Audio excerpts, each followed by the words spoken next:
Hey YouTube, LuckyNerfer back in with a new Nerf video. This time it's going to be about my new rainbow pump. I had to build a new one because at the war, Arctic's dad actually managed to break the nylon rod on it. So I just decided to build a whole new one. Anyways, it looks similar to the other one. It's still got the normal pump grip, but it has some features that I have done, modifications to the design, that I think make it better. First off, the pump grip is removable. This helps a lot because it still primes normally, but now you can take the pump grip off.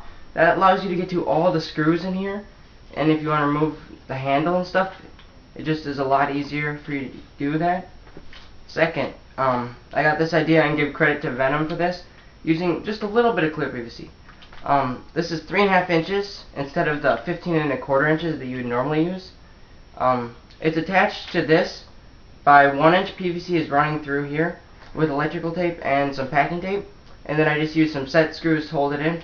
It's still just as sturdy.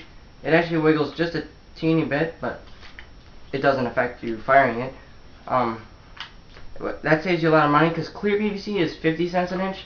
Well, this opaque is like 40 cents a foot. So you only really need this much. Now I could see if someone wanted to have this all clear because it looks cool and stuff if you were only owning one rainbow. But when I'm making multiples, it saves me a lot of money, and then I don't have to use more clear PVC, so I can make more with the same amount. Anyways, it has a polycarbonate trigger. I also saw Venom's had that, so I thought I'd try it. It's kind of different because I don't have any other guns that have this kind of thing, and it works fine. I should have made it a little bit smaller or larger here so it didn't move, but it doesn't really affect firing if you have your finger there. Anyways, it also has like a snap type handle, held in by 4 screws just like in my other pump action snaps, and it doesn't interfere with the pump grip at all if you just slide it on there the right way.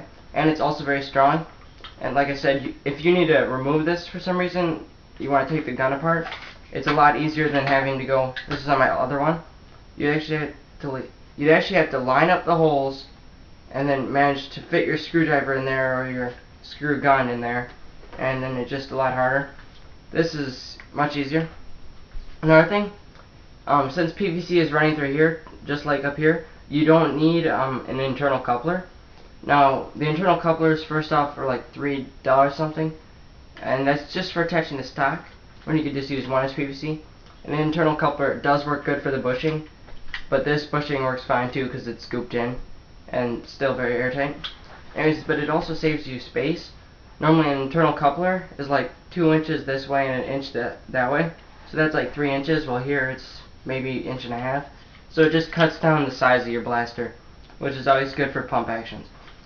And the last thing I did to it is I used a 1/4 inch bolt instead of the rod.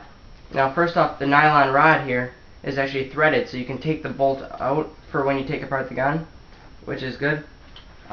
Also, if you wanted to have your sheath of 2-inch PVC here for your face guard, you could actually either get like the whole rod, a threaded rod, or you could cut off the head of this bolt and right here and cut a notch into it so you could screw it in. So it would still work for your sheath, but it will still be strong. Now the reason I did this was because I used the 3/16 rod on the other one, and it actually bent it, but here this is still perfectly straight, no problems when you prime it, and it's very strong. Now something I would do with this is put some vinyl tubing here, so it won't hit against here, which I'm going to still do that. Anyways, I don't have the face guard on mine just because that adds extra weight to it, and I don't really need it. That's because if you're going to be aiming like this, down the barrel like that, I don't aim like that, I just kind of hold it right here, prime. Nothing is going to hit my face. It's like that on my other snap, which is right here. Stock's kind of, I'm not worried about this at all. It works fine.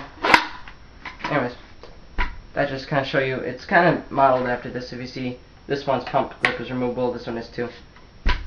Anyways, the length of this blaster, the whole length is 29.25 inches long, so it's actually a little bit smaller than my other one.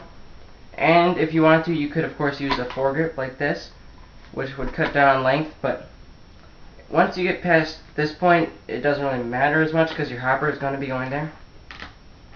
If I didn't mention it, the hopper actually doubles as the stop for the sheath. But again, I'm getting close to 7 inches or more of draw. It only has one catch notch on this one, so it's pretty good. I'll do kind of a seal check. I can only do it up to a point though. Right now it has the marshmallow blaster guns thing in there. I may replace it with a rubber washer. Yeah, it's like losing its seal, but I'll work on that. And I'm definitely going to be using this on all my rainbows now, just because. And it's still very good, and I will be using this at the next war or whatever. Anyways, thanks for watching. Comment and subscribe. Bye.